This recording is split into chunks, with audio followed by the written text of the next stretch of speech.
Assalamualaikum warahmatullahi wabarakatuh. Perkenalkan, nama saya Zalika Yunanisa Hanadi dengan NIM 2514021108. Di sini saya akan mempresentasikan mata kuliah Bahasa Indonesia dengan dosen pengampu Ibu Dr. Helena Nelis MPD. Di sini saya akan mempresentasikan PPT yang telah saya buat yang berjudul Kalimat dalam Bahasa Indonesia.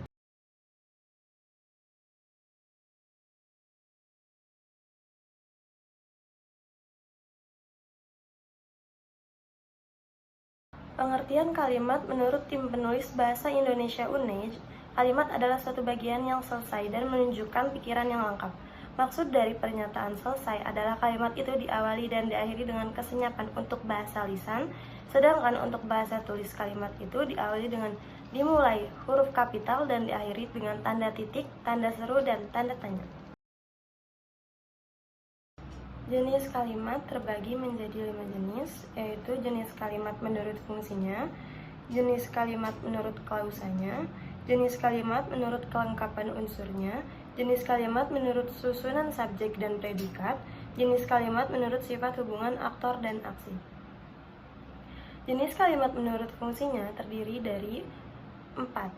Yang pertama ada kalimat perintah, yang kedua seruan, yang ketiga pernyataan, dan yang keempat pertanyaan.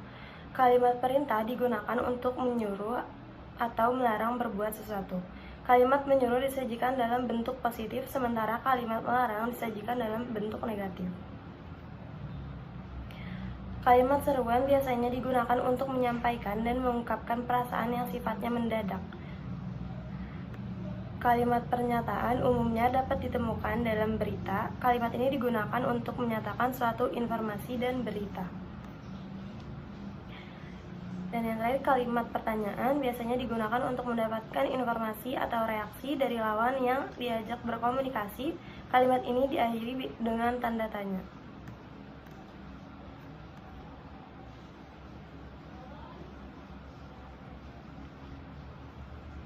Jenis kalimat menurut klausanya, yang pertama ada kalimat tunggal, kalimat yang tersusun dari satu pola kalimat atau satu klausa, yaitu subjek dan satu predikat.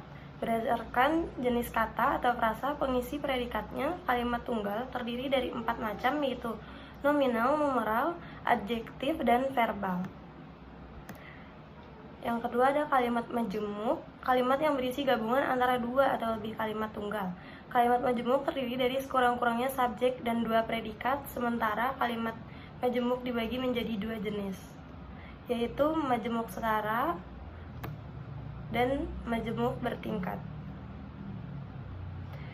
Jenis-jenis kalimat menurut kelengkapan unsurnya. Ada kalimat sempurna. Kalimat sempurna adalah kalimat yang terdiri dari sebuah klausa bebas, sehingga kalimat sempurna bisa disebut dengan kalimat tunggal atau kalimat majemuk tergantung jumlah klausanya. Kalimat tidak sempurna adalah kalimat yang subjek dan predikatnya tidak lengkap. Dengan kata lain, subjek dan predikat tak sama.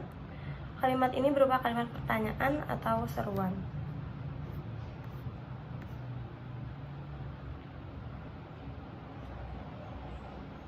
Jenis-jenis kalimat menurut susunan subjek dan predikatnya. Yang pertama ada kalimat versi. Kalimat versi adalah kalimat yang memiliki pola subjek dan predikat. Kalimat ini dapat dikatakan sama dengan kalimat tunggal karena hanya memiliki satu klausa. Yang kedua ada kalimat inversi dengan predikat yang mendahului subjek, sehingga polanya menjadi predikat plus subjek. Kalimat ini bertujuan untuk memberikan penekanan makna yang ingin disampaikan. Jenis kalimat menurut sifat hubungan aktor dan aksi. Kalimat aktif adalah kalimat subjek yang aktor atau pelaku berbentuk predikat dari kalimat aktif, umumnya menggunakan awalan me dan ber. Yang kedua ada kalimat pasif, kalimat yang subjeknya berperan sebagai penerima tindakan atau objek. Ciri dari kalimat pasif adalah predikatnya menggunakan awalan di, ter, dan ka, dan an. Yang ketiga ada kalimat medial, kalimat yang subjeknya dapat berperan sebagai pelaku atau objek. Dan yang keempat, kalimat resiprokal, kalimat yang subjek dan objeknya melakukan sebuah tindakan yang berbalas-balas. Lalu ada struktur kalimat, susunan kata dan klausa bisa menyusun satu kalimat efektif apabila sudah memenuhi unsur di dalamnya. Yang pertama ada subjek. Pada kalimat umumnya berupa kata benda atau nomina dan diletakkan sebelum unsur predikat serta kata kerja. Yang kedua, ada predikat, bagian dari kalimat yang bertugas sebagai penanda mengenai hal yang dinyatakan oleh penulis sebagai subjek tersebut. Yang ketiga, ada objek, unsur kalimat berupa pelengkap kalimat yang akan melengkapi verba atau kata kerja. Dan yang keempat, ada keterangan, satu unsur kalimat yang tidak termasuk ke dalam inti kalimat. Fungsi ini adalah untuk menjelaskan isi kalimat maupun sebagai pembatas antara makna predikat atau makna subjek.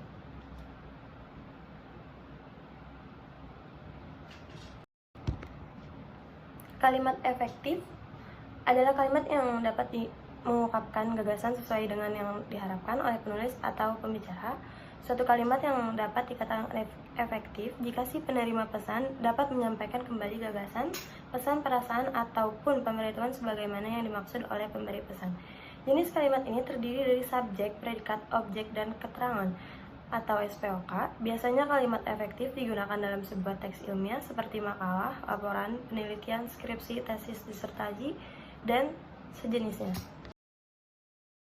Kalimat efektif dapat juga diartikan sebagai rangkaian dari kata-kata yang berfungsi sebagai subjek dan predikat. Maksudnya, sekurang-kurangnya kalimat itu memiliki subjek atau pokok kalimat dan predikat dan dapat ditambah dengan objek atau keterangan jika tidak memiliki unsur-unsur subjek dan predikat. Pernyataan itu bukanlah sebuah kalimat melainkan hanya sebagai frasa. Kesimpulannya, kalimat berfungsi sebagai sarana utama untuk menyampaikan ide, pikiran, maupun perasaan secara utuh baik dalam komunikasi lisan maupun tulisan. Jenis-jenis kalimat dalam bahasa Indonesia dapat dibedakan berdasarkan fungsi pernyataan, perintah, pertanyaan, dan seruan. Klausa, tunggal, dan majemuk, kelengkapan unsur sempurna dan tidak sempurna, susunan subjek dan predikat, versi dan inversi, serta hubungan aktor aksi aktif pasif, medial resiprokal. Sekian dari saya, kurang lebihnya mohon maaf. Assalamualaikum warahmatullahi wabarakatuh.